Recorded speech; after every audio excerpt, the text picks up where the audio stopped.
Hola a todos, mi nombre es Paula Ramírez, estudiante de la especialización en Neuropsicología para la Educación de la Iberoamericana. Hoy les voy a hablar un poquito acerca de esas características neuropsicológicas asociadas a los trastornos del aprendizaje.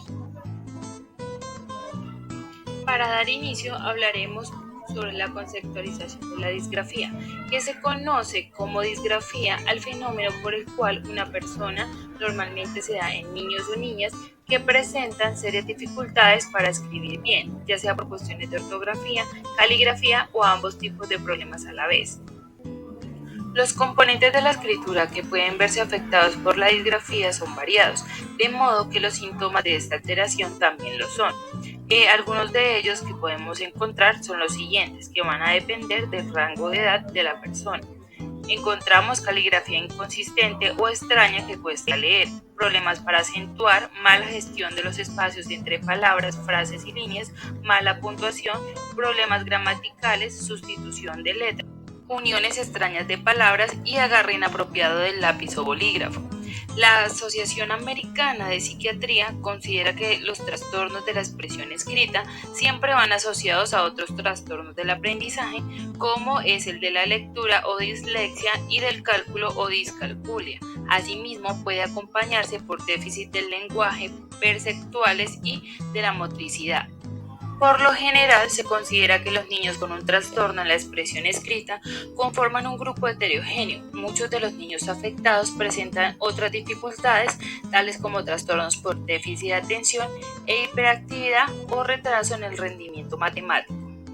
La disgrafía afecta a varios aspectos de la capacidad de escribir. Sin embargo, más allá de todas esas variaciones, los casos de disgrafía pueden ser clasificados en dos tipos principales, según las características de las dificultades al escribir. Encontramos las disgrafías motoras, que se vincula con trastornos psicomotores. Aquí el niño es capaz de comprender la relación existente entre los sonidos escuchados y los que él mismo pronuncia, así como la representación gráfica de estos sonidos. Los mecanismos motores involucrados en el trazo gráfico incluyen la oposición pulgar-índice para la presión del lápiz, la postura del cuerpo, del brazo, la melodía cinética que permite realizar coordinado y entrelazado. Los componentes cognitivos son diversos e incluyen mecanismos de tipo espacial, en los cuales el papel es el espacio donde se van a organizar los trazos. El niño tiene que aprender a realizar un trazo organizado, horizontal, de izquierda a derecha, respetando los márgenes.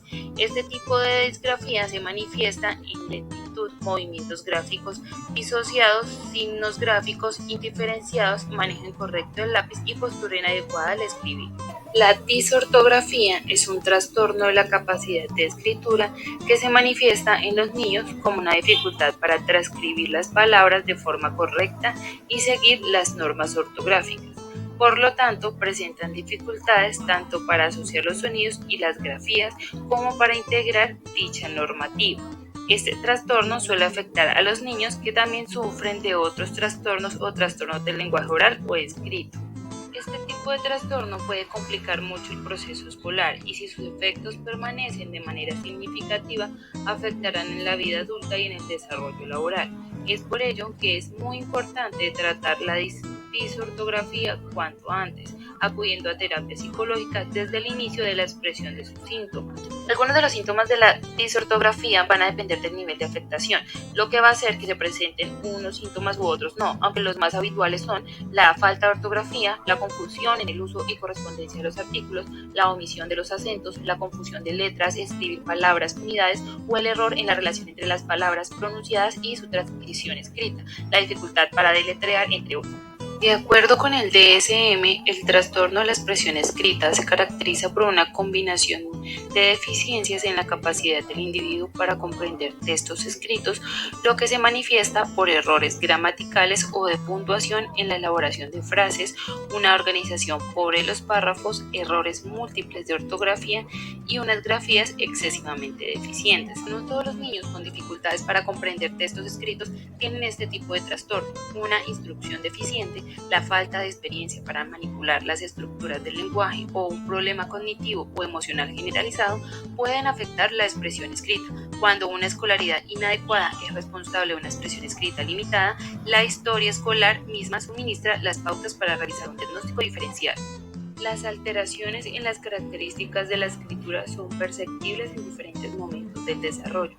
Por ejemplo, alteraciones en la caligrafía pueden observarse desde el primer año de escuela, tanto que las dificultades en la composición de textos no son evidentes antes de finalizar el segundo grado de primaria, puesto que la enseñanza formal de la escritura no suele llevarse a cabo antes de este grado escolar. Este trastorno con frecuencia persiste aun cuando estos niños estén ya cursando la escuela secundaria y ocasionalmente se puede observar en niños mayores o en adultos. La etiología de los trastornos del aprendizaje incluyen factores intrínsecos, perinatales y extrínsecos. Si bien el carácter familiar de este trastorno ha sido poco documentado, se puede observar trastornos en la adquisición del lenguaje y otros trastornos en las habilidades académicas en parientes de primer grado. Ahora bien, la Asociación Americana de Psiquiatría hace la clasificación e incluye al trastorno de la expresión escrita dentro del grupo de trastornos del aprendizaje y determina que su diagnóstico requiere que las habilidades de escritura se ubiquen claramente por debajo de lo esperado para la edad cronológica, el nivel intelectual y la relación edad-grado escolar del evaluado. Estos problemas en la escritura además deben interferir claramente con el desempeño académico y en actividades de la vida diaria que requieran de la escritura. Si se presentan solamente dificultades gráficas o en la ortografía en ausencia de otra evidencia de alteración de la expresión escrita, este diagnóstico no se aplica. En esta clasificación encontramos 3 criterios diagnósticos del trastorno de la expresión escrita. Encontramos las habilidades para escribir elevadas mediante pruebas normalizadas administradas individualmente o de evaluación funcionales de las habilidades para escribir. Se sitúan sustancialmente por debajo de las esperadas, dado la edad cronológica del individuo, su coeficiente intelectual y su grado de escolaridad propio de la edad. B. El trastorno del criterio A interfiere significativamente el rendimiento académico o las actividades de la vida cotidiana que requieren la realización de textos escritos, por ejemplo, escribir frases gramaticalmente correctas y párrafos organizados. C. Si hay un déficit sensorial, las dificultades en la capacidad para escribir exceden de las asociadas habitualmente a él. Este tipo de trastornos da inicio en la infancia, por eso es necesario intervenir en ello cuanto antes para que sus efectos negativos no se acumulen haciendo daño al niño o niña y que éste quede en una situación de vulnerabilidad en su trayecto de aprendizaje. El objetivo siempre será compensar esa situación de desventaja a través de un esfuerzo extra para escribir bien que debe ser canalizado a través de las técnicas de aprendizaje y entrenamiento adecuado para no producir un agotamiento y una frustración en el niño.